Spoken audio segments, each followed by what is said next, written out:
पो स्टेजवा पो नया नया आइल बारू नचनिया आज रात भरला बन जा तू कनिया प्यार होई जदी तोहरा से असर करी भेजवा पो तनी पोतरी कमरिया हिला दो स्टेजवा पो तनी ठुमका लगा के दिखा दो स्टेजवा पो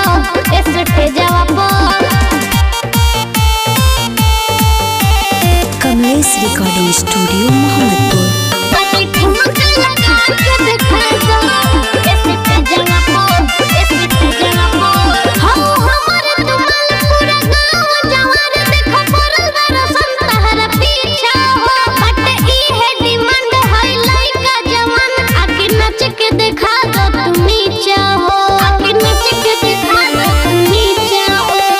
हमर तुमल पूरा गांव जवार देखो पड़ल बरसन तहरा पीछा हो बट ई है डिमांड है लइका जवान आके नच के दिखा दो तुम नीचा हो जन मारेला तोहर नथुनिया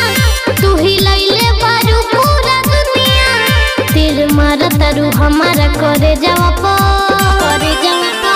तनी पतरी कमरिया हिला दो स्टेजवा पो तनी ठुमका लगा के दिखा दो स्टेजवा पो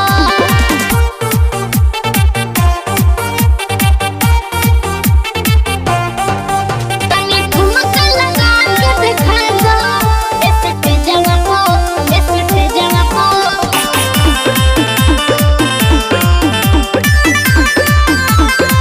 भाई नहीं खुजा मन तनी दोना ध्यान तार उमर लगा टाटे काचे भाई नियत खराब पीले मानी हम शराब इहा केहू नहीं बबी बाचे